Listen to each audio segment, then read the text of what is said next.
Здравейте! Във втората част на Актуално тази сутрин ще говорим за една група хора, която никак не е малка. Хората с проблем, който се казва ревматоиден артрит.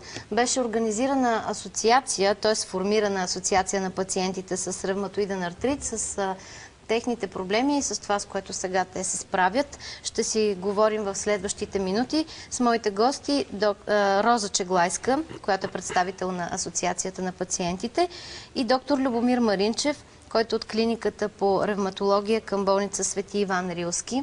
Добро утро и добре дошли в студиото. Добро утро. Нека да ви, първо бих искала да ви попитам, кое наложи да се обедини тази група пациенти в асоциация? Госпожо Чеглайска. Добро утро най-напред на зрителите на BTV, на BBT. Извинявайте. Проблемите на болните от ревматоиден артрит наложиха създаването на пациентска организация на болните с ревматоиден артрит. Проблемите са много. Те са много наболели. Болните са около 60 000 по статистика в България. Това е една много страшна болест. 60 000 малко ли са или са много за България? Ами, много са. Много са. Аз може би трябва да ви попитам, лесно ли е да се повиши качеството на живот на пациентите, които са с това заболяване? Защото... Трудно е, но не е невъзможно. Нека да попитаме и доктор Маринчев. Ревматоидният артрит е едно хронично заболяване, което инвалидизира хората в творческа възраст. Хората между 30 и 60 години. И честотата за България, както Роза каза преди малко, 60 000 в проценти е изразено. Това е 0,9% за територията на нашата страна. Но то е болест, която, ако не се лекува на време и активно, за което може би ще стане дума по-късно, тя инвалидизира тези хора. Това са млади хора, които са творчески активни, които имат семейства, които работят за себе си и за страната. И тези млади хора трябва да бъдат лекувани задължително, докато артрита не ги е превзел. Защото това е болест, която е хронична, прогресираща. Тя може да бъде спряна. Именно това е смисъл и целта на лечението и на нашите усилия съвместни на лекари и пациенти. Тя може да бъде спряна и когато бъде спряна на време, тя съответно дава своите плодове, т.е. лечението дава своите плодове и нашия труд се оправдава, защото това е смисъла на лечението на това заболяване. Много други заболявания имат подобен ход, но ревматоидният артрит е една от тези болести, която всъщност изисква това. И то го изисква колкото се може по-рано. Добре, може ли напълно да бъде излекувано това заболяване? Не, това е заболяване хронично, в което играят роли и участват много фактори. Най-напред фактори на самия организъм, генетични фактори, генетично предразположение, фактори на околната среда, инфекции, разбира се, които не са точно конкретно установени кой вид, коя инфекция играе роля. Но все таки тези фактори в комбинация отключват този автоимунен процес, който в последствие по-нататък се самоподдържа като една ядрена реакция. Когато се разгради атома, той започва да генерира все повече и повече разграждане на нови атоми и подобно в физиката, така и в организма по отношение на ревматоидния артрит, тази болест се развива. Разбира се, на даден етап от своето развитие тя може да се забави, може да се влоши, може да спре временно, но в никакъв случай така иначе тя не спира напълно. Тя прогресира до момента, докато ако не бъде лекувана адекватно, тя блокира пациента във всяко едно отношение. И физически, и психически, и всякак. Психически, предполагам, като резултат от това, което ти се случва.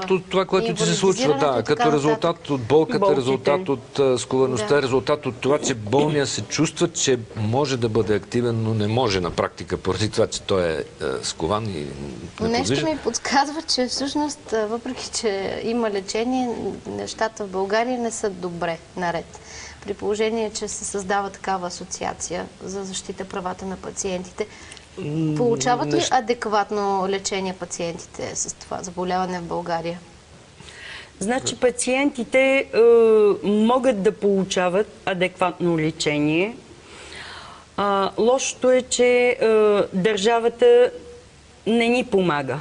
И това е основната причина да се обединиме и да бъдем коректив на властимащите, които по една или друга причина спират нашето лечение. Защо Има го спират? много нови модерни лекарства на световно ниво, които могат да ни помогнат.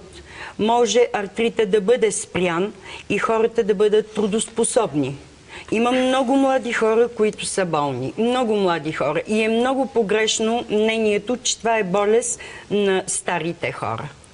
Значи, около 3% от болните са деца. Деца. Много болни деца има от ревматоиден артрит. Каква е прогнозата за едно дете с ревматоиден артрит? Нека да ни каже доктор Маринчев. Ако ревматоиден артрит засегне деца в ранна детска възраст, единия пик е между 3 и 6 годишна възраст. Веднага се започва от педиатрите активно лечение и това лечение води, разбира се, в по-напреднала възраст от детето до спиране на този ход на болестта, но наред с това това лечение се отразява на организма като цяло, защото тези деца биват кортизонирани, т.е. дава им се кортикостероид, когато артрит е активен. Този кортикостероид, тези препарати спират растежа на детето. Разбира се, те помагат, но наред с това... Знаем колко са вредни и имат, разбира се, и странични действия. И ако не се предприеме лечение, за което ще стане по-късно и Роза само загатна, такова лечение с нови препарати, така наречените биологични лекарства, които трайно блокират развитието на заболяването, прогнозата при децата не е много добра. Особено когато формата на артрита е тежка. Защото има форми, които са леки, които не изискват агресивно лечение, но има и форми, които са тежки и които изискват много агресивно лечение. Колко струва лечението на месец средно? Ами, не по-малко от 100-150 лева. Ако трябва да се прилага и биологичното лечение, може би някъде около 5-600 лева, да не говоря за 1000, даже и 2000 лева.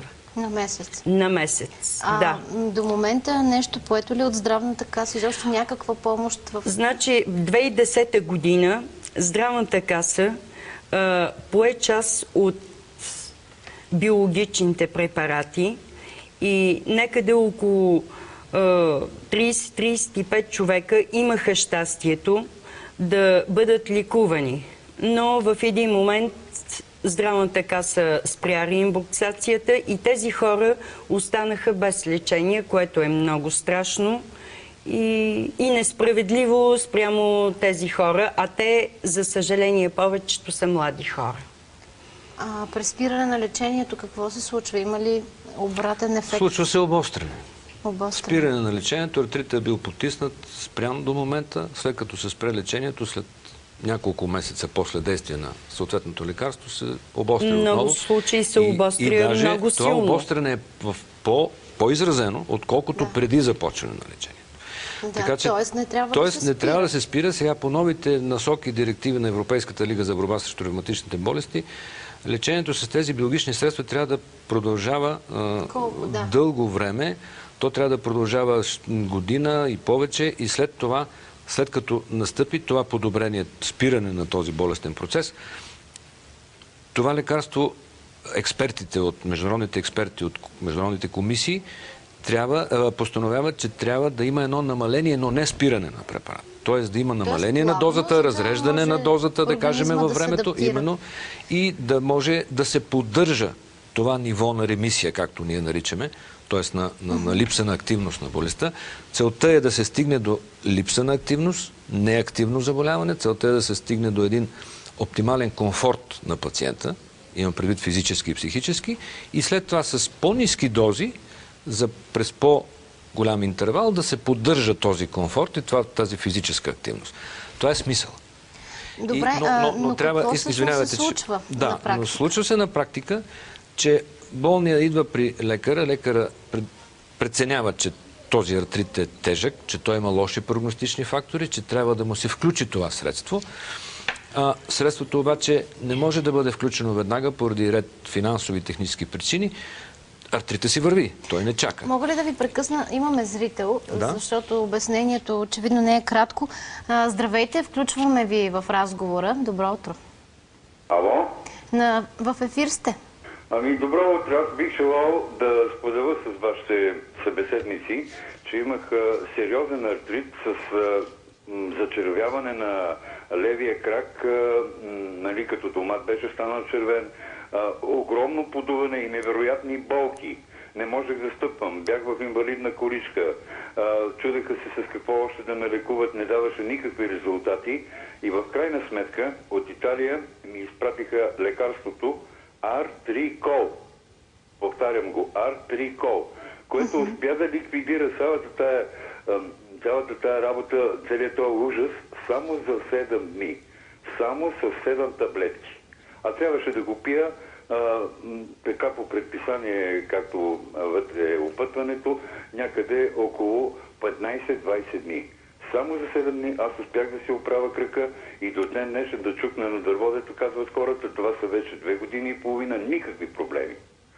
А отново повтарям, лекарството се казва Артрикол. Проверявам редовно в аптеките. Такова лекарство няма в България. Прощавайте, на колко години сте? Аз съм на 64 години в момента. Да, благодаря ви много за това включване. Да чуем коментар на доктор Маринчев. Аз искам да питам пациента какъв тип ви е артрита? Ревматоиден или подагрозен? За подагра ли става дума? Мисля, че нашия пациент, нашия зрител е затворил телефона. Да, добре. Тогава ще направя един кратък коментар. Най-вероятно при този мъж, при този господин става дума за един преходен артрит, не хроничен, по типа на ревматоидния, който протича на кризи. Започва, развива се кризата, стихва, отзвучава, извън кризата той се чувства здрав. При ревматоидния артрит няма такова нещо. Той е болест, която като започне, продължава цял живот. Да. Значи, това е огромна разлика. Трябва да се прави разлика между типовете артрит и затова той може би казва, че това лекарство, което са му го пратили, Артрикол, аз лично като търговско наименование не го познавам, може би генериката, ако видя, ще разбера за какво става дума, но той затова е излекуван за 7 дни. Ревматоидният артрит не може да бъде излекуван за 7 дни, той се лекува с месеци, с години, именно с тези медикаменти, синтетични и биологични, за които става в момента дума. Да се върнем на това, каква е реалната ситуация в момента с пациентите, какво се случва, каква част от разходите им се покриват и всъщност какъв е вашия апел към държавата, към необходимите институции? Нашият апел към държавата е да се покрива максимално лечението.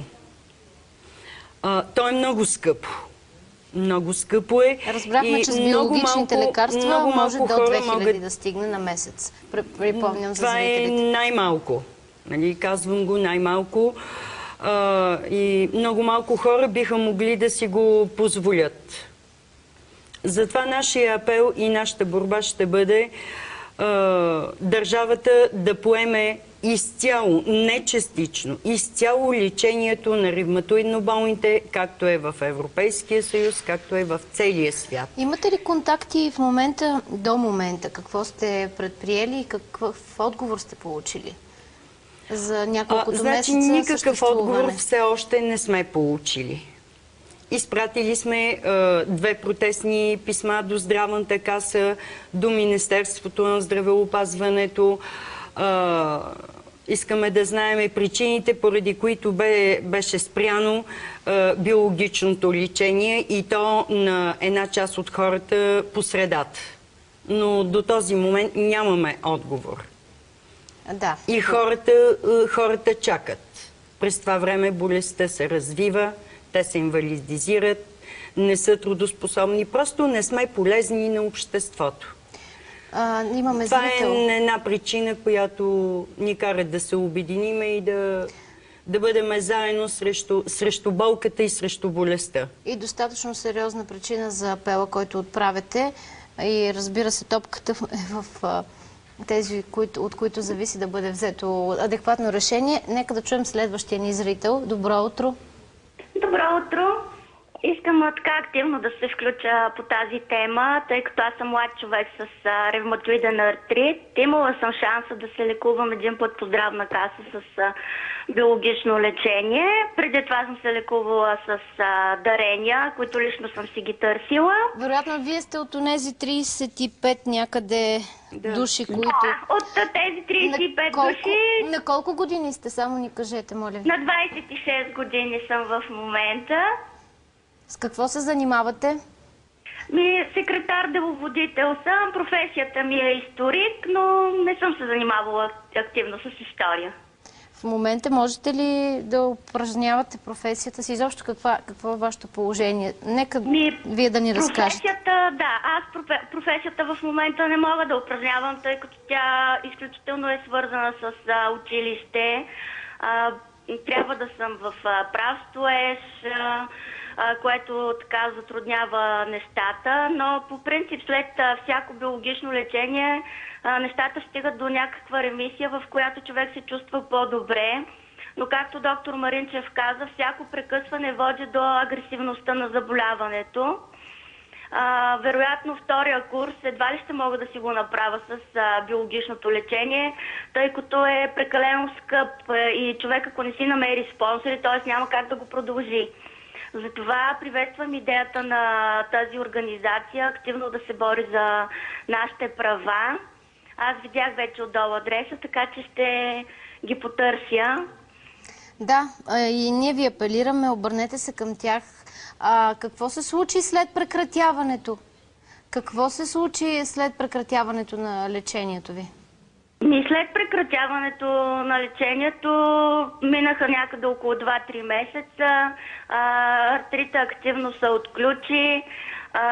Сковаността, невъзможността на ходене, усилено подуване на колене, до ходене с патерици, помощни средства.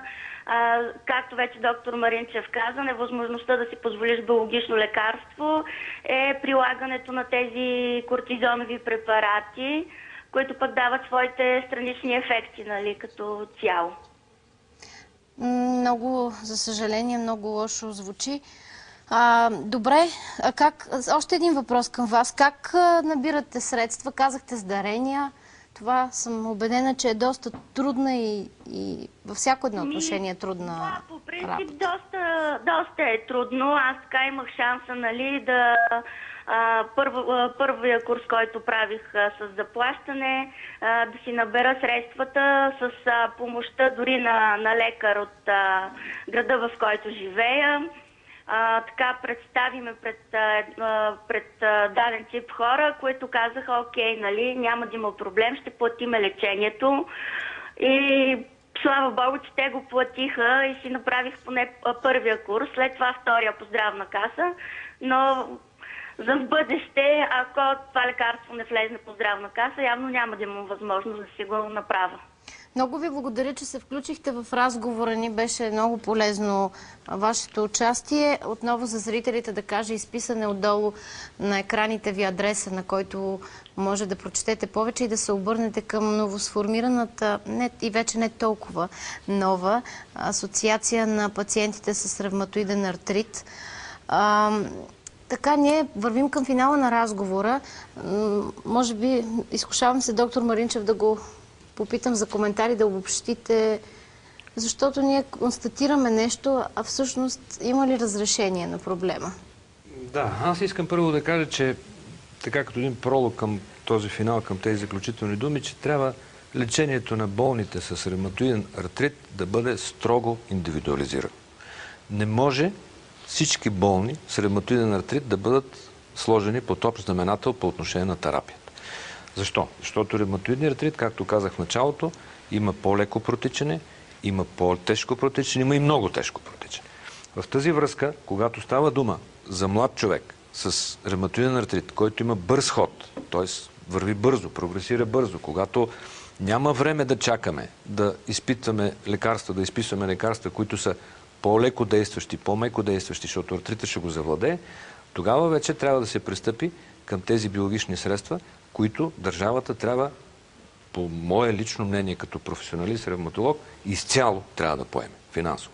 Защото те са скъпи препарати, имат много добри, в световен мащаб има много добри резултати с тяхното лечение, особено приложени при млади хора, за която госпожица или госпожа се обади преди малко.